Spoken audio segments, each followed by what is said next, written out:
Chapter 15, The Solution.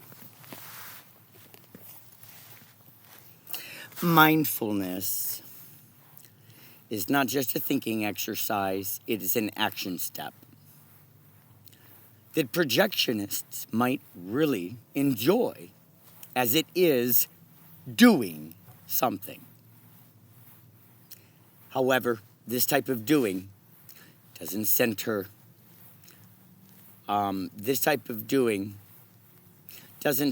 around somebody else. It centers around self and is about staying focused on what really counts and not what we want to count on. Once you discover an improved ideal or philosophy to adopt, it is important to keep it in our thoughts. Because if we don't, like the addicts we all honestly are, we will resort back to the familiar and what we have done in the past.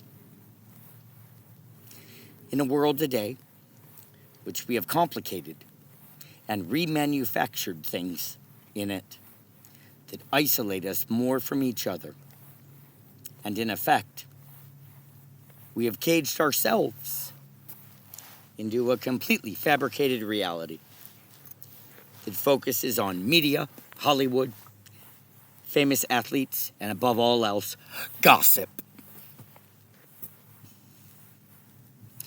For some reason in 2020, we have come to the realization, incorrectly, that it's rude or an imposition to ask someone something or learn about them through their own authentic narrative. We believe we would be bothering them, or that it would seem silly of us to ask particular questions. Ignorance is simply what you don't know yet. And we have lost the inquisitive, authentic research techniques. Google is many times over smarter than ourselves. And that is actually the problem. Not that knowing something is of no value. It is in fact priceless. But in the year 2020, we choose to not remember or retain the information we learn through some lazy finger pecking strokes where we know we can always come back to it later.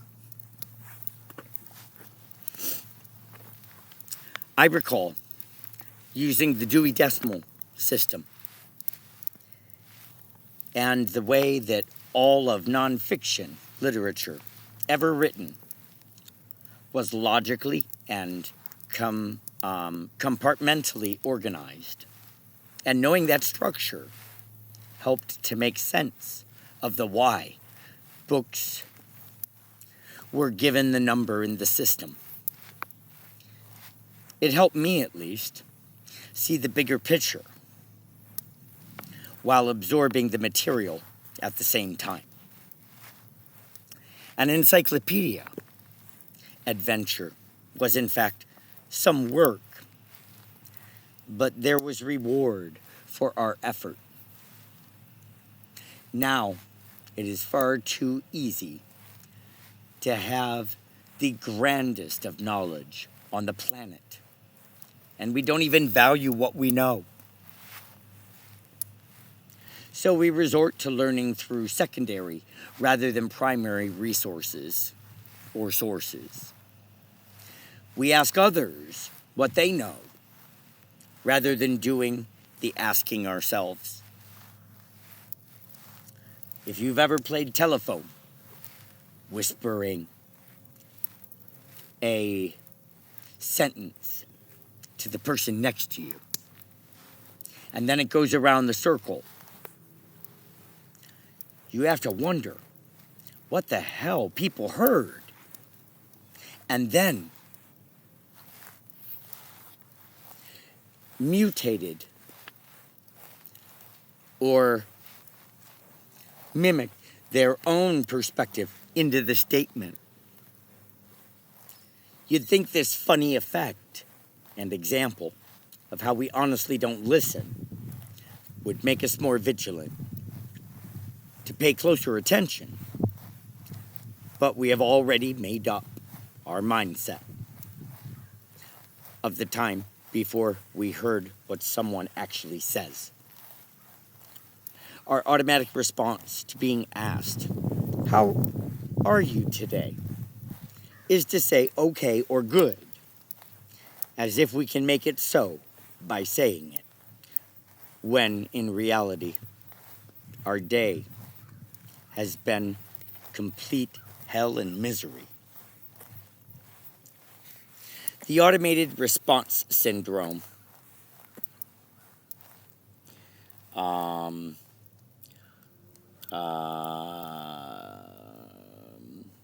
is here in the new millennium. I feel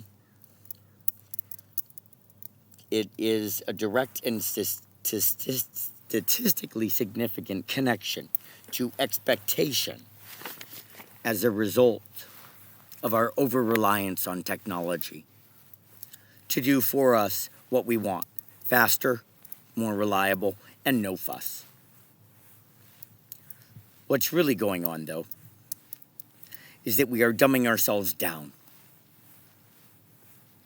Google Maps replaces geolocation knowledge and the system setup and in place for us to use, but we don't. We go into a grocery store and wonder if the 2 for $3 is better than the larger container of the same product. But we choose one without really knowing. We say, "I know, I'll use it, so I'll get the bigger one." Okay. We get all googly-eyed over a sale advertised and choose the one over the other, again, without really knowing which is actually the better deal. We use justification as a cheap substitute for objective truth, and that is where we only start to get ourselves into big trouble. We like what we think, so we think that what simply pleases us and matches up with our own beliefs is better, so we can reinforce our own decision with a reward. A pat on the back saying, "I knew I was right," but in fact, probably had it all wrong. Were we wrong to have a preference? No. But we were wrong to not have a valid reason to back up our preferences. Two types of people travel from point A to B. Those who go the same route every time, and those who take varied routes each time. One is not better than the other, as both people get to where they were meant to go. But it is not just enough to know which one you are, but that in fact there is another way that people see to get to the same goal. A deepening polarization in modern society says you have to choose sides. Are you for or against this or that? And we are persuaded to choose and keep that philosophical stance for eternity. Others make us believe. In essence, we are strong-armed in defending a black or white position, and then told we have to keep it. A wise person who learns new information chooses a philosophical argument based on it, not simply because they had a particular belief in the past. It's bad enough that we allow others to influence our decisions. Mostly, I feel so that we are accepted by them. But our freedom is in peril if we allow others to tell us what they want us to think, and then have an ability to force the idea